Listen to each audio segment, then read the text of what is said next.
I wonder what if that incident didn't happen? What would my, life be like as a runner, or just my life? And I think that I'm very grateful for the lessons that I took away from that disappointment.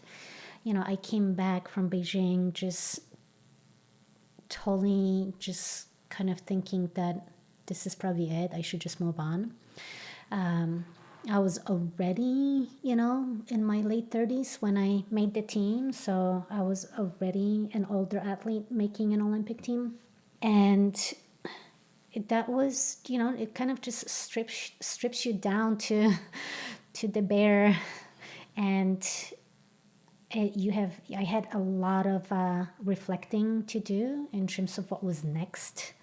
And, do I just move away from this type of commitment and training, and do I just run, which would have been totally fine, right? I mean, there's nothing wrong with just waking up and running every day just for yourself. And then something clicked, for me, like, I am doing this for myself. This is why I get up every morning, whether I make the Olympic team or not, whether I get on the podium of the next race or not. I do it because I love it, and it really just clicked why I was doing it. It just became my why.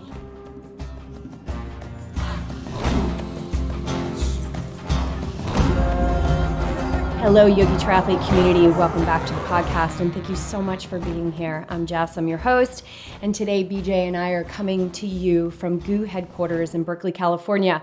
We are incredibly grateful to be standing, not sitting, standing in the office of the great Magda Boulet. Welcome to the show, Magda. Thanks for having me. Super excited to do this with you guys. Yeah, I know you've got a packed schedule, so we're really grateful. And I know everyone who's listening is grateful as well that you've taken the time, carved it out for us today.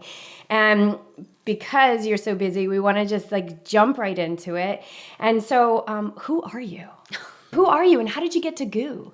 Oh, my story. Well, who am I? That is a really deep question. It is a really deep. Well, this is Yes. the Yogi Triathlete podcast. Really depends on the hour, which hat I wear. But I wear many hats. Obviously, here at GU, I've been involved with GU since the first day. I literally knocked on a door. Seeking advice, nutritional advice. I was a struggling post-college athlete who was trying to figure out how to progress from one level to the next level. And, I kind of figured that I've never really addressed nutrition to the same level I address my training physically. And it was time to go on that journey and discover it. And little did I know here, I graduated from UC Berkeley. There was a little company that someone, told me about, and once, handed me a GU packet, vanilla bean, right before a race. And, just timing was everything. This light bulb, went off, and I said, I need to go and talk to the experts behind sports nutrition. So I literally knocked on a door at GU and introduced myself and said, I need help. And at that point, it must have been a pretty small operation. Yeah, there were about 20 people total, including production, because GU has always produced the product on site. So, with the production crew, as well as everybody else from sales and marketing and the founder of GU, in Berkeley. And that was my kind of entry into really putting what I studied in school into, actual, action, and what I could take away and what kind of improvements I could make to my daily routine and fueling and overall nutrition. What was that first conversation like? It was incredible. I was directly introduced to Dr. Vaughan, and, his passion for just even a little bit of that 1% improvement was so inspiring that, I ended up going back to school and getting my master's degree in sports nutrition because of him. Yeah, it just made you kind of think about the little things that make a big difference. All those little details, Right. not missing that last aid station, just all those little Timing. details, all the calories, all the fuel, and knowing what and when. yeah, it's the right nutrients at the right time. So yeah, that was my introduction to GU, and I kind of feel I grew up, at GU, kind of learning with the community, and obviously we work with more than just runners. We started running, but we work with so many different sports. So I was on this huge learning curve and getting to know what climbers do and swimmers and cyclists, and yeah, it was a really, really and the challenges of a triathlete. It was a really cool introduction to this field of sports nutrition that ever since has just grown tremendously and has evolved, and it's booming right now. And the research behind it is just incredible, and people are investing a lot of research in the field, which is fun to be a part of. And what's your role here now? So I lead the effort of our R&D department, which is research and development. So the research part is, having a team who studies the science and reviews the science and makes recommendations on how to apply it and test it with the target consumer and athlete. And the development part of my team is people that are food scientists that put the recommendations to work and bring it to life and create products. And so BJ and I just took a tour with Louis through the production, and he was talking to us about the small batch kitchen, where you guys are literally creating your new recipes. Right. Correct? Yes. So our small batch kitchen is a platform where we get to scale up product concepts and test them with small group of athletes during the early product development process. And we can, it goes beyond the products that we make commercially. It's concepts that are necessary to test, to either validate the concepts that we want to test with athletes, new ingredients, new form factors, will support specific projects that athletes are taking on. Last year, for example, we made special food or foods for Marathon des Sables for all 7 days. Like every single calorie that you would consume in 7 days, we basically created all of the nutrition for it. Or we have an athlete who did a fastest known time through Bear's Ears. Or right now, one of our own, Roxanne, who is a sports nutritionist here at GU, is climbing Mount Everest, and we created specific nutrition to support that demand. So again, through those opportunities, we learn how certain ingredients work for specific situations, and we get to use and leverage that knowledge for future product development. And not only is Roxanne going to the top of Everest, she's looking to go from Berkeley to the top of Everest and back in 14 days. Is that correct? That is correct. That is it's called the lightning ascent. So a lot of her preparation, you could say that this was years in the making. But she's on the 7-7, so 7 highest peaks on each continent. She's on that quest, and this is number 6 for her. She's got one more after this. But the last year, it's been just a privilege to watch, her preparation, from, not just the physical preparation that goes into something like this, but from nutrition, from mental, from the hypoxic training that she's doing, all of the factors that are extremely necessary to have a good, successful trip to the top of the mountain. It's been just a pleasure to watch that and witness that. And along with that, we also get to involve the rest of the team and support her with product development specific for such extreme environment. In addition to the products that we make, we made a lot of custom stuff that will support her her journey up to, the top of Mount Everest, allow for great recovery, prevent, her muscles from breaking down while she's at that high altitude. So it was a great team effort leading up to this, and now we're just kind of, on standby watching the progress. I think it's going to continue to grow because people are just doing profound things now. Like the guy Colin O'Brady who just did Antarctica. Yes. He had his own Colin bars. So Correct. Specific nutrition for specific endurance events. And there's Ironman and there's 50Ks and 50 miles, but I think these events like the Lightning event, Ascent, it's like it's going to keep growing. Right. So more people are going to be doing it. So they need unique fuels. Correct. So personalized nutrition, right? It's critical, and for us, when we work with our athletes, we try to learn as much about them as possible. So not only how does their body respond to to training, but everyone's got different nutritional needs depending on the event and the environment that they're doing.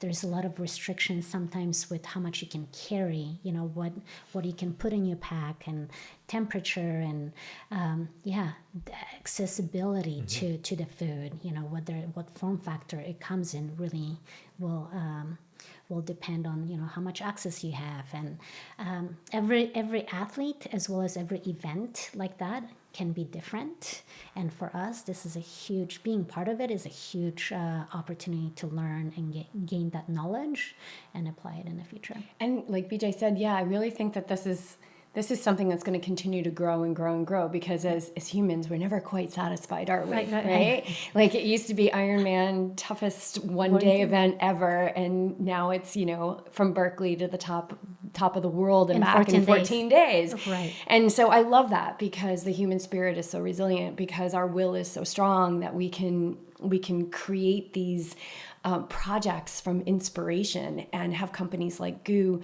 support it. And you guys love this too. I mean, like as a food scientist, all the food scientists, and somebody who, you have your master's in sports nutrition, correct? Like you must just geek out over this stuff. Totally, but you also, yes, and at the same time, you want to make sure that, you're not just supporting it, but doing it in a way that's responsible for the athletes. So, they can continue to do it safely without breaking down the body after just one big event. We want them to come back, make sure that their nutrition is part of that restorative and preventative approach, that they have longevity after that big event. When Roxanne gets back, to Berkeley, we want to make sure that this is not it, right? That, she can recover and that she can do this all over again next time. And that's what we want for all the other athletes, whether it's Mount Everest or your first marathon. We want to make sure that the nutrition is supportive of the demand that you're putting your body through, and not just getting you to the finish line, but beyond that, you recover and have the desire to come back to those events. Because we want people for this to be a lifestyle, right? Not just like this bucket list thing that you're like, oh, check, I did my marathon, I can move on.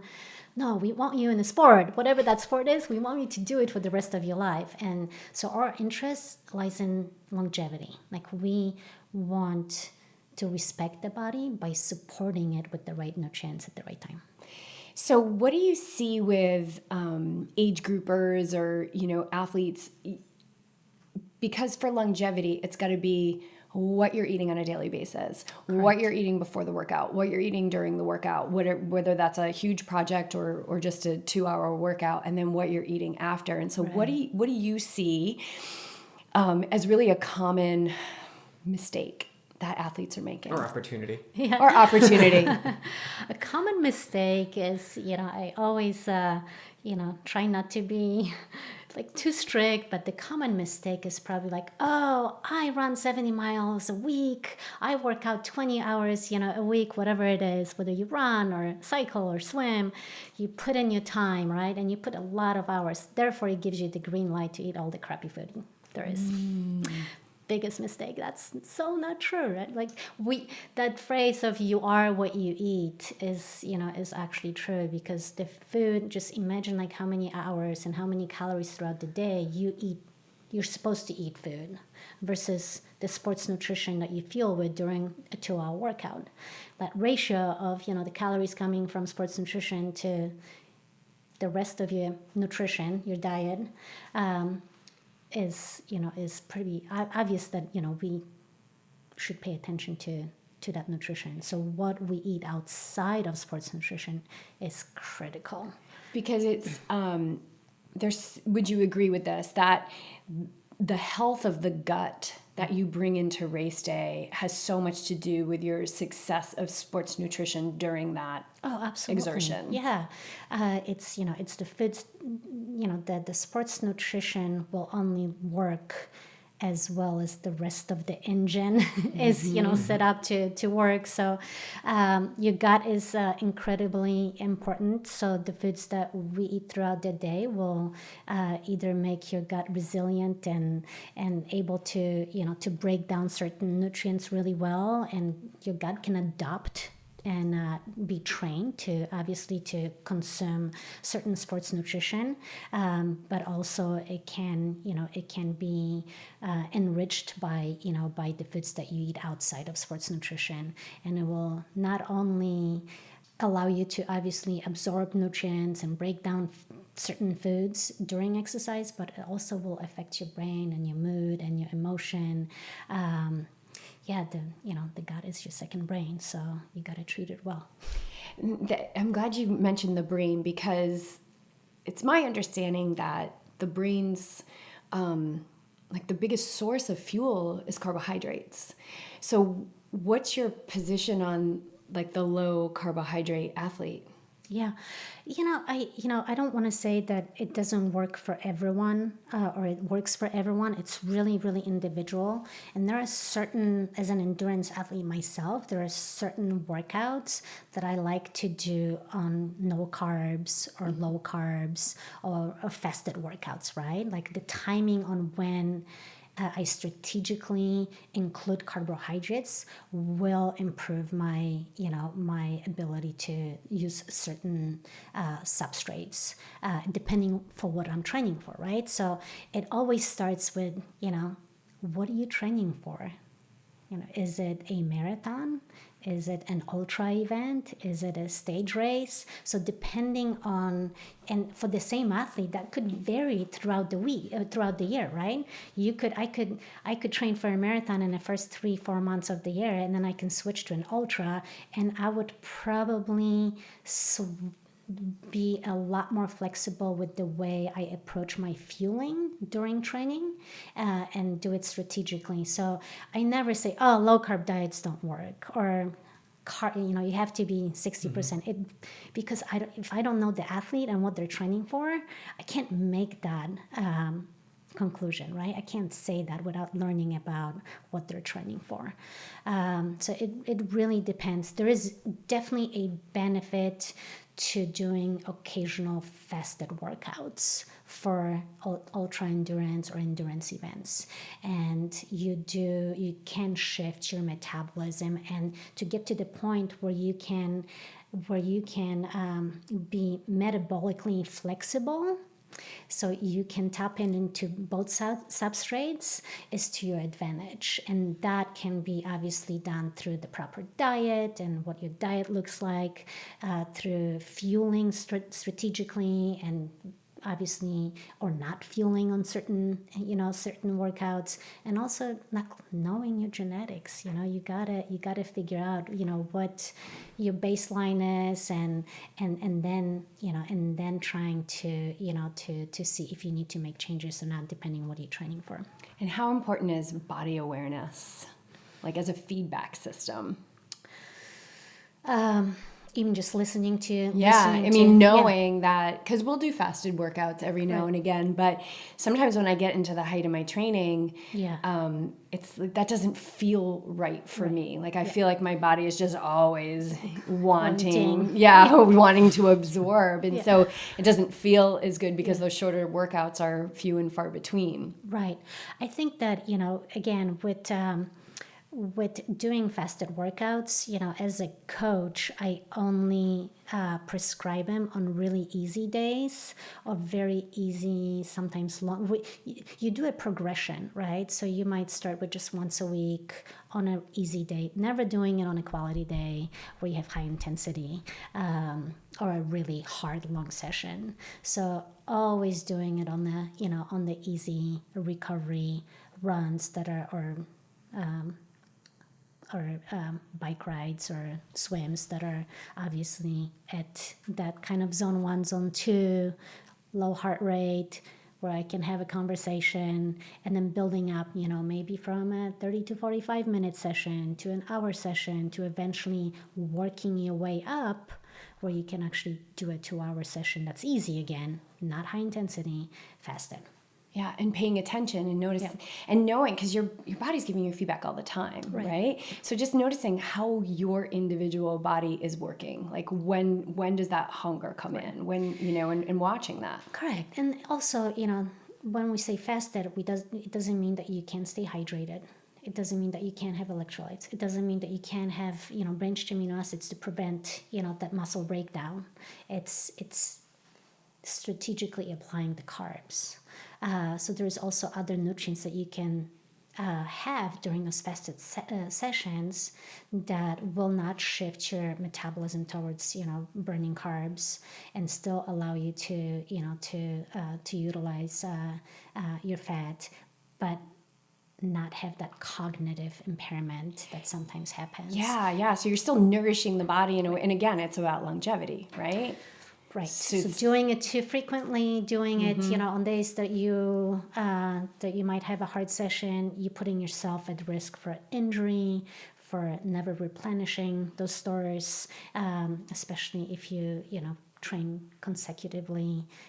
Or sometimes twice a day. It's extremely hard to replenish when you're restricting. And that mindset, I think the mindset goes too when you're trying to do a fasted.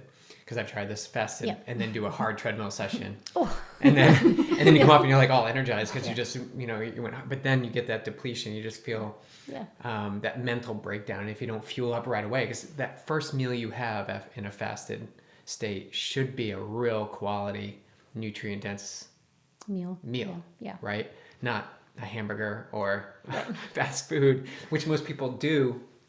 You're going to say most people, but a lot of people do try it out, and they're like, well, I deserve it because I haven't had anything. Yeah, it's the deserve it thing. No, you deserve to treat your body with a lot of good nutrients right now. Right. It's the opposite. I think just changing that mindset of, that the reward, by putting junk in after you worked out for let's say 2-3 hours or sometimes longer, to some people putting junk in means reward. To me, it means damage, right? Yeah, it's punishment. Yeah, it's like you just worked out so hard.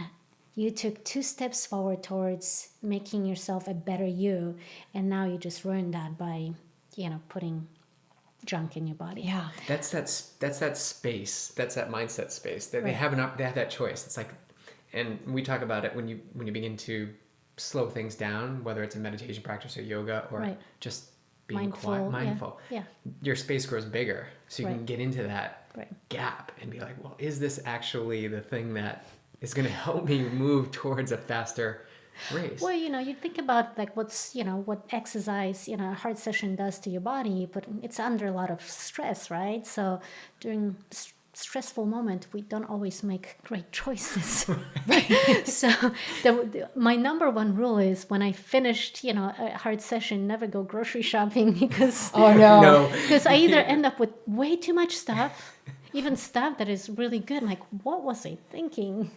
to so planning becomes really important. Like when you finish a session, making sure that you already have something. Like I always have my recovery drink, ready to go, so then I can down that and start making better decisions.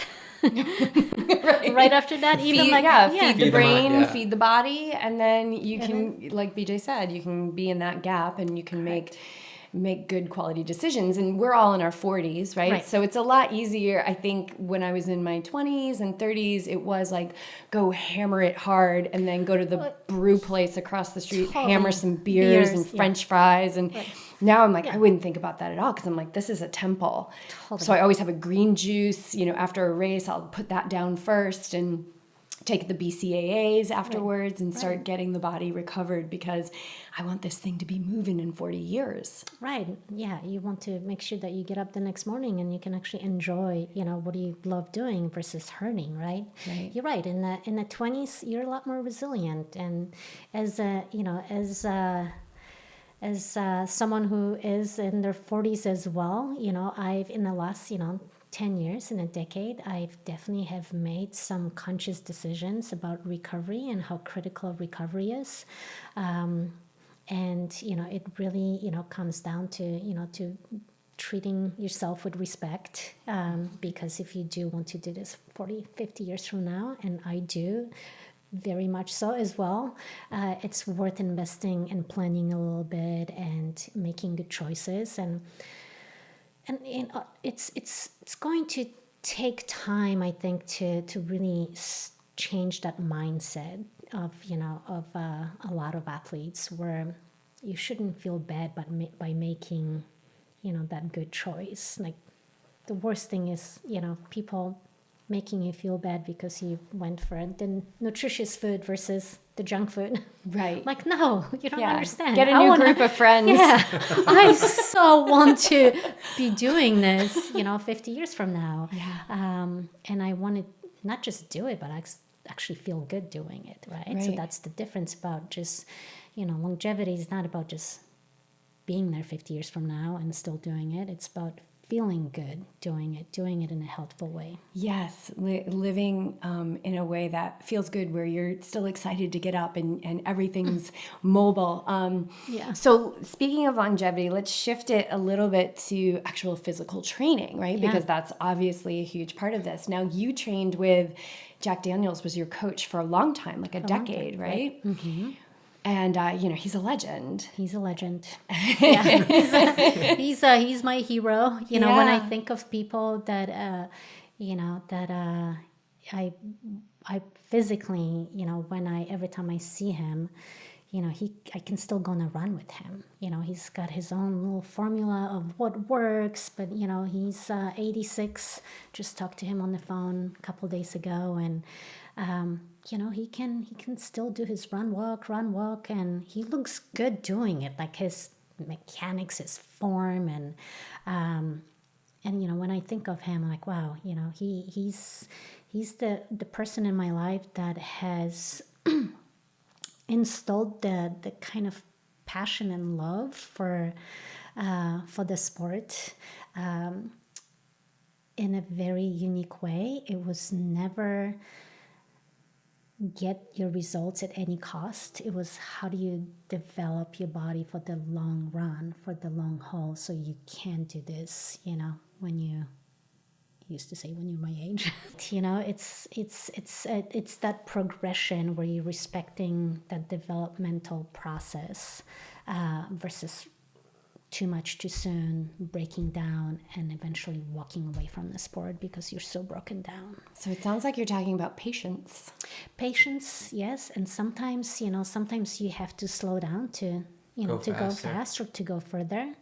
And, he would be the first one sometimes in my training to tell me, you're not ready for this. Like emotionally, you might be ready, but physically, you got to pay your dues. You're going to spend more time doing this type of work before, or this type of mileage.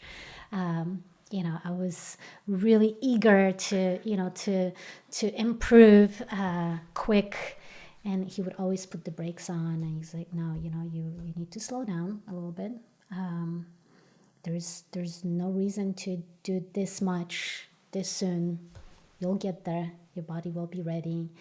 And, a decade later, I've realized that this is the reason why I'm still running. This is the, if I look at some of, either my friends that I ran with in college or post-college or competitors, a lot of them have moved on from the sport. And that's,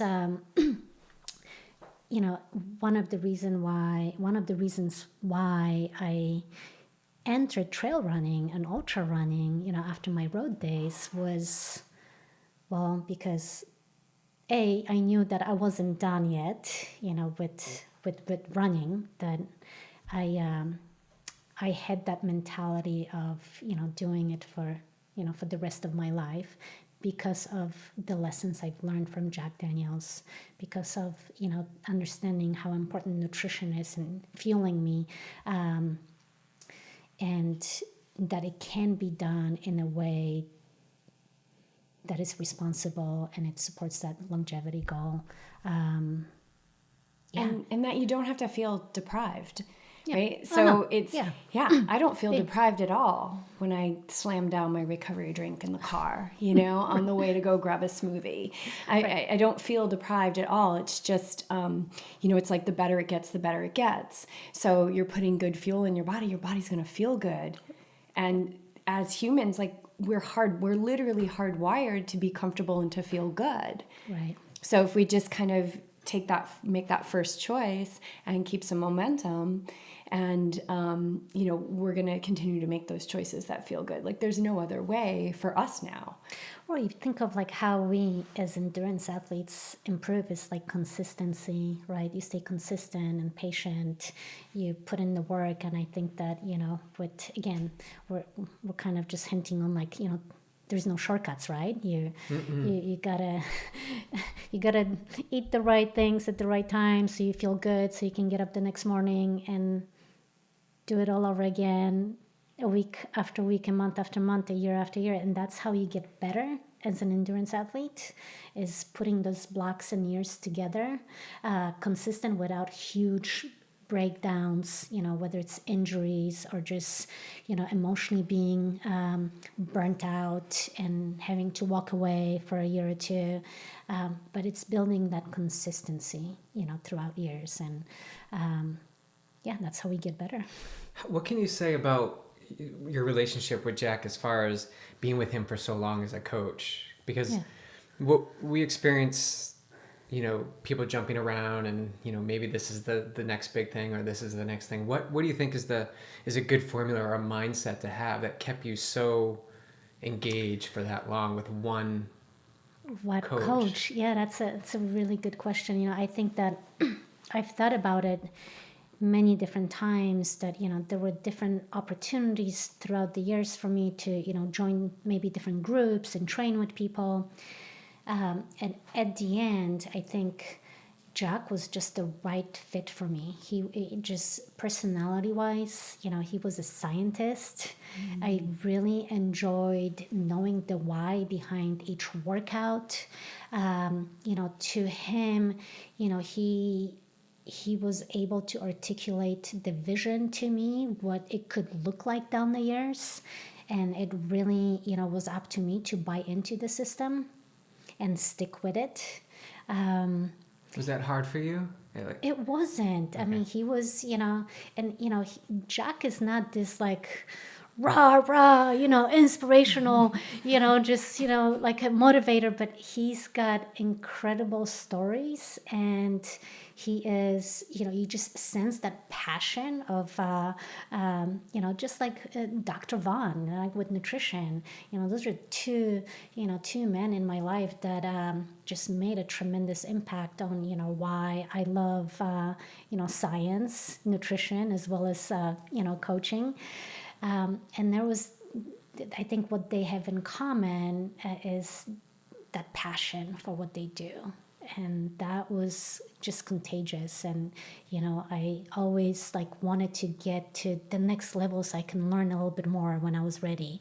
And, at the end of my relationship with with Jack Daniels, when we were kind of we knew we were approaching like the end of the marathon days, it became a lot more collaborative. So our relationship matured, and I had a lot more input into my training. He learned so much about me and what I didn't like, and certain workouts caused me more anxiety than others, and how to he always believed that there's not one way of getting from point A to point B, and that there were many ways to get the same result.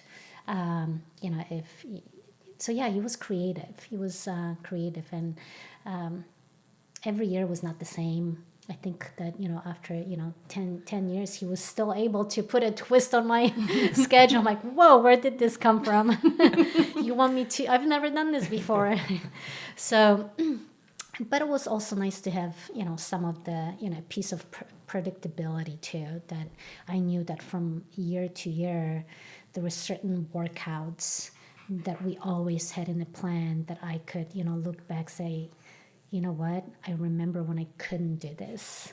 So whatever we're doing, it's working because I'm getting better. And that alone, when you can see that you're getting better, it keeps you hungry for more, and it just validates that there's progression happening, and it's fun it's easy to stay, and you always wonder, like, what if I did something else, but I think that it really worked out for me because I made tremendous breakthroughs under Jack, and I'm still applying a lot of it now, even when I'm training for the ultra trail events. And, him and I talk about, some of the races that I do, and he just kind of shakes his head. And he's like, what do you mean you ran for 24 hours straight? So it's kind of fun. Let's talk about that transition to trail running and ultra running. So you were a road runner, you were a marathoner, you went to the Beijing Olympics, but you had a knee injury, is that correct? So you actually didn't finish the marathon. Yes. So, let's put a pin in that, because you get to the Olympics and you've got this thing going on with your body temple, and you have to cut out of the race. Right. How was that, getting picked back up again after something like that? Right. It was. It happened so quickly because it happened in the Olympic Village on a bus when I whacked my knee. So, it wasn't something that you were like bringing in? No, it was a total fluke accident, not running related. I whacked my knee against the seat in front of me that had this metal rod sticking out. And it was just a lot of anger and disappointment. Like, I felt like I disappointed the world, not just myself. But the recovery was probably the beginning of my running. The recovery, and I didn't learn that. The gift. Right. And sometimes I go back and I wonder, what if that incident didn't happen? What would my life be like as a runner, or just my life? And I think that I'm very grateful for the lessons that I took away from that disappointment. I came back from Beijing just kind of thinking that this is probably it. I should just move on. I was already, in my late 30s when I made the team. So I was already an older athlete making an Olympic team. And that was, it kind of just strips you down to the bare. And I had a lot of reflecting to do in terms of what was next, and do I just move away from this type of commitment and training, and do I just run, which would have been totally fine, right? I mean, there's nothing wrong with just waking up and running every day just for yourself, and then something clicked, for me, like, I am doing this for myself. This is why I get up every morning, whether I make the Olympic team or not, whether I get on the podium of the next race or not. I do it because I love it. And it really just like clicked why I was doing it. It just became my why. And that was really important because, as disappointing it was and heartbreaking and all the shame that I felt in that moment, it gave me the fire to just keep going, and really reinforced that, wow, I really enjoy, all the training, and I enjoy racing, and it really shifted the priority of why I was doing it. It wasn't to chase the next PR. It wasn't to, just get on a podium. But it's because I knew that there was a little bit more in the tank for me to improve, and I wanted to find out what my body was capable of. And all of my personal bests actually came after that. So my fastest time came after the biggest disappointment, and it's really because that was the first time I realized like my why. And it was worth the recovery process and rebuilding it, and waking up in the morning with enough confidence to go and do it all over again. And I didn't make the team in 2012, but my passion for the sport has never gone away. If anything, it has grown since then, and I've been able to transfer that to the trail running and do what I do now with the ultra endurance events, which I never envisioned myself back in the days. If you ask me about running 100 miles, I would have laughed. I'm like, whoa, who does that, But those moments, and every single person who's listening to this, including the PJ and I, like, life is going to bring you to your knees. Oh, yes. And you have to go there, right, to rise back up. And I think that reflection is so important because I think it strengthens your desire. Right. Yes. And I think also, it's like how you get up is important, right? Mm-hmm. It's that process alone, and how I was handling it was really important, and kind of set the stage for the years to follow for me. So when did you hit the dirt? So that was 2013.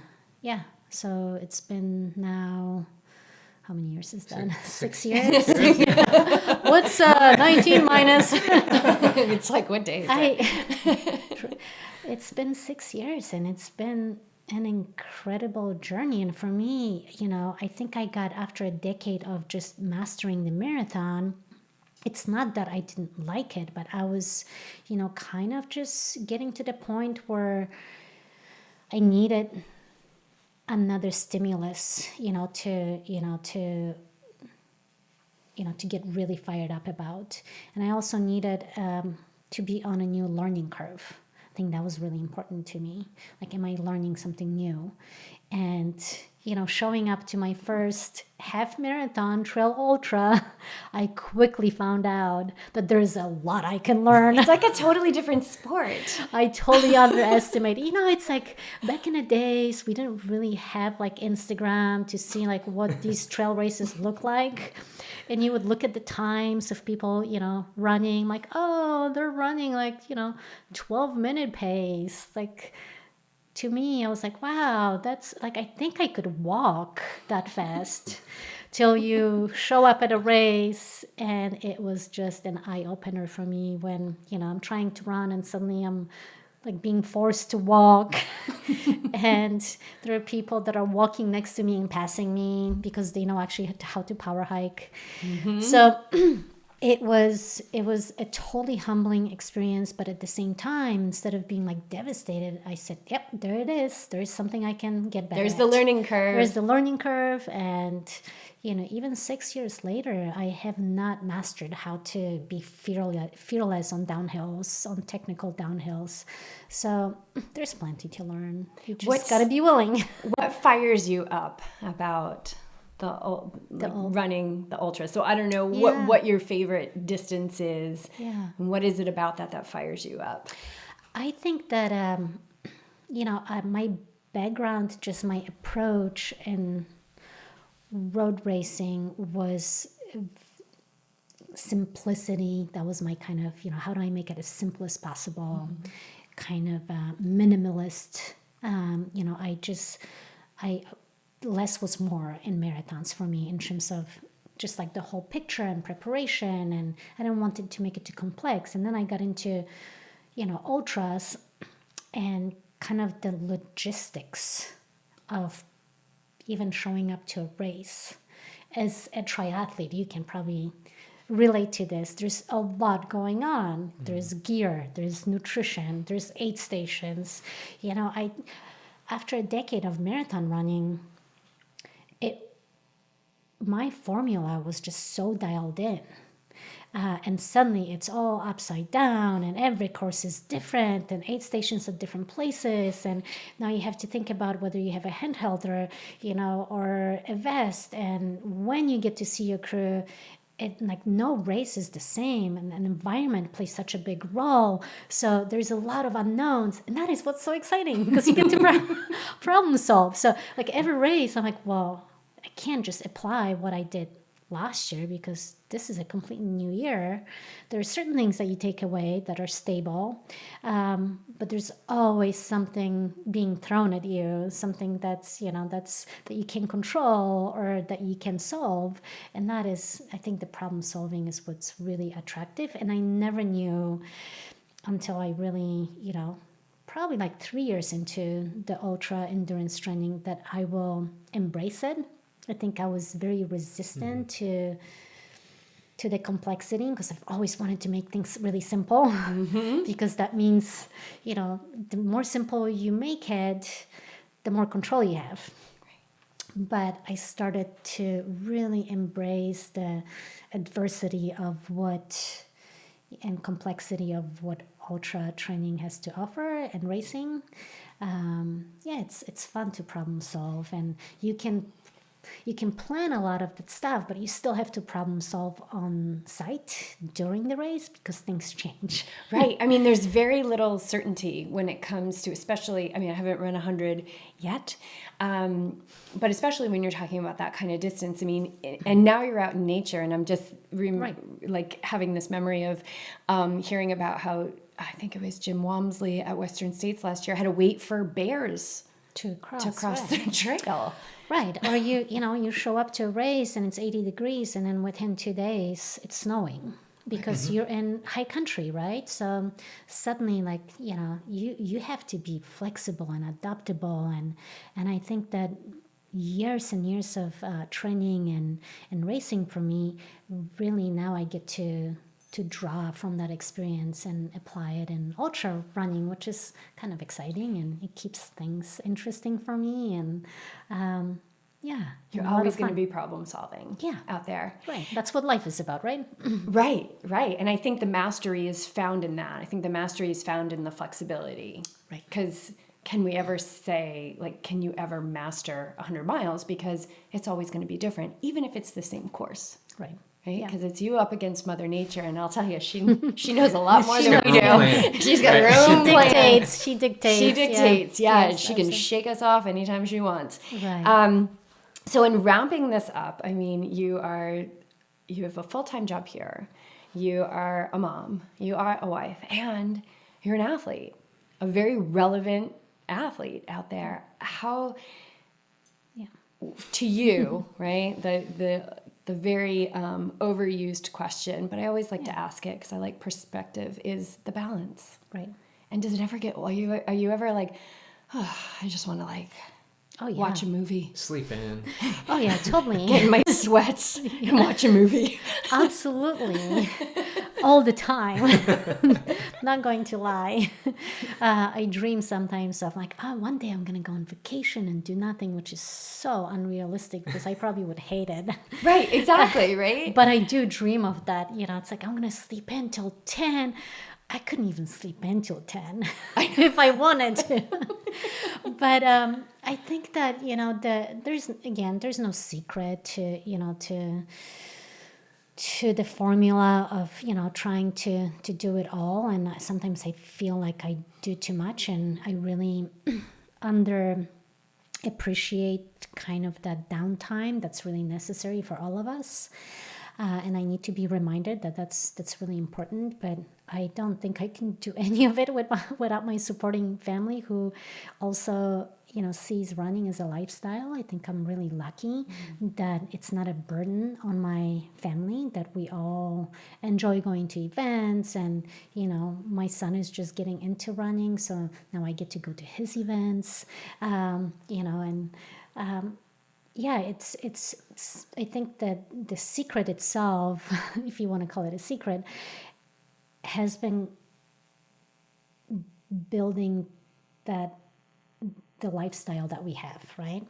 That it's not even coming to work for me. It's like really exciting because I get to, work with people like Roxanne, who's doing, amazing things, or, or a cyclist, or, or your CEO training for, a crazy cycling event. You get inspired, and it doesn't feel most days like work. Like sometimes I just need to tell myself, you need to go home now. You need to just go home, because you also have a family. Because work can be a lot of fun. There are days where I, definitely dread because I'm tired or something. But overall, I think that I feel very fortunate that I work in a company that supports this culture, and it's also inspiring to me to be here every day, because there are other people that chase their own dreams. It does not need to be running, but their own little dreams. We all have them. We all have our own Mount Everest, right? Absolutely, And then also, again, having, my husband is probably, the best partner that I could ask for. Totally, supports my dreams and goes out of his way to create an environment at home that, I feel supported and empowered to do what I do. And then creating the same thing for our son, that, showing up to a 100-mile race, it's not like dreading it. We try to make it fun for him. Bring water guns, whatever it is. Getting him involved at the aid station, just again, not just making it fun and part of our lifestyles. My husband is a coach. He coaches high school kids, so we're just everywhere. When it comes to running, and and it's having that mutual understanding. And in recent years, I definitely, I used to be like, get up at 4 a.m. and start the day early, but as we are approaching the aging years, I know 4 a.m. It's too early now. It's getting really early. 5's pushing it these days. Well, quality of sleep and quantity of sleep contributes to that longevity. So again, it's more about me being flexible and not too rigid with when I train, what surface I train on, and giving yourself credit for what you do, because you can be really hard on yourself. Sometimes when you have a training schedule and when I have to adjust because I do need to get the sleep and I didn't get my morning session in, I'll do it during lunch. Like, don't beat yourself up. You're still working hard, right? It's not like you bailed on everything. So I think that has been a huge factor in contributing to me creating that kind of a balance. I don't think I have balance, but well, I think it's perspective. I think balance is really in perspective, right? Yeah. That you're not spending time beating yourself up, because beating yourself up does not equal longevity. No. All right. Well, we're going to wrap this up. Where are we going to see you next? Western States? What's next for you? Well, I wish I was going to Western States, but I'll I'll be racing in the Dolomites the same weekend. But I won't be at Western States. I think I'm going to miss the action that's happening at Western States because that race has a special place in my heart. But I will be in the Dolomites doing a race called Lavaredo, which is 120K in Italy. Really cool mountains that I've never seen before. So it's a first one for me, and in those mountains, and yeah, I'm really excited. And then to Leadville. Yes. All right. Oh, so Very wonderful. cool. Well, those Dolomites are waiting for you. Yeah. They're waiting for your amazing energy. Yeah, I To can't come wait. out there. Yeah, soak it up. Thank Thank you you. so much. This has just been lovely and informative. And if people want to get a hold of you, what's the best way to follow you? Run Boulet on Instagram and Twitter. All right, cool. Thank you so much, Magda. Thank you.